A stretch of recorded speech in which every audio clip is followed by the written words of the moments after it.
या स्वरूपाची ही कृती कितपत योग्य आहे याचा विचार आता दादांनी आणि सरकारने करायची गरज आहे. दादांनीच सांगितलं आहे की बीड जिल्ह्यामध्ये कोरोनाचा प्रसार वाढलेला आहे, तो कमी झालेला नाही आहे. उस्मानाबादमध्ये ती स्थिती आहे. 2 जिल्ह्याचा आढावा घ्यायला दादा आले होते आणि दादा आले म्हटल्यावर लोकांना हे बोलणं देखील, लोकांना भेटावं वाटणं देखील स्वाभाविक आहे. दोन्ही जिल्ह्याचे पालकमंत्री दादांच्या सोबत होते. खरं तर त्या पालकमंत्र्यांना तुमच्या यंत्रणेला चांगलं करा असा आदेश देण्याची गरज होती.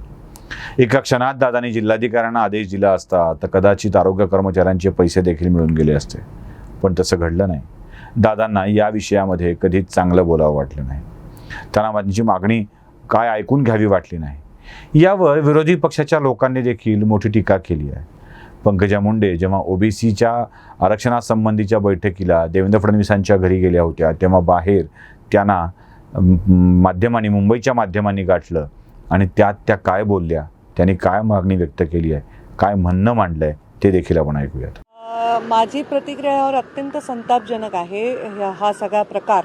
कारण गेल्या 2 वर्ष झाले आपल्याला जे कोरोनाच्या महामारीने ग्रासलेलं आहे, अशा वेळी जे आरोग्य कर्मचारी आहेत त्यांच्या जीवावर आज आपण उभे आहोत.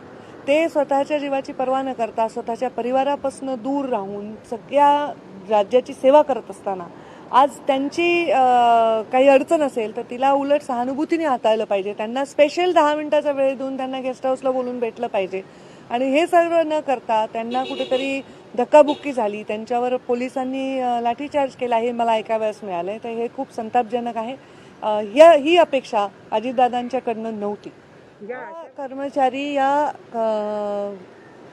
कॉन्ट्रॅक्च्युअल आहेत आणि त्या कॉन्ट्रॅक्च्युअल कर्मचारी असल्यामुळे त्यांना राज्य शासनात सामावून घेणं हा एक फार मोठा प्रश्न आहे.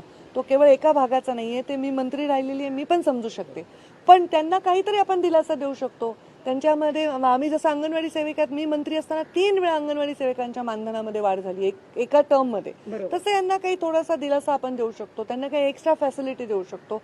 हे जर सकारात्मक विचार केला, कारण जर दुर्दैवाने येऊ नये 3री लाट आली तर याच लोकांच्या आपल्याला परत मदतीची आवश्यकता आहे. त्यांना ह्या प्रकारची ट्रीटमेंट मला वाटतं खेदजनक, संतापजनक. खरं तर राज्याचे नेते म्हणून, उपमुख्यमंत्री म्हणून अजित पवार तिकडे गेलेले आहेत आणि मग अजित पवारांना त्यांना भेटवणं हे तिथल्या लोकल नेत्यांचं काम होतं, जे त्यांच्यामध्ये त्यांना अपयश आलंय.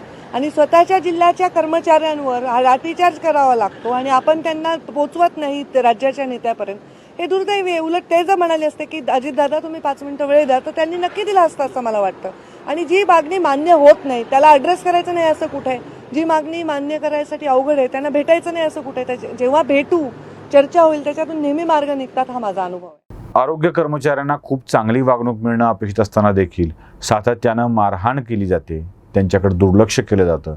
मग 3ऱ्या लाटेचा सामना करायला हे आरोग्य कर्मचारी आपल्याला कुठून मिळणार आहेत? असे कर्मचारी मिळणार नसतील तर 3ऱ्या लाटेचा सामना हे सरकार नीट करू शकणार आहे का, हा प्रश्न देखील आपल्याला पडतोच की. पण सरकारमधल्या मंडळींना याची खंत ना खेद. त्यांना फक्त आपलं सरकार वाचवायचं आहे, सरकार चालवायचं आहे, एवढंच दिसतंय. नमस्कार.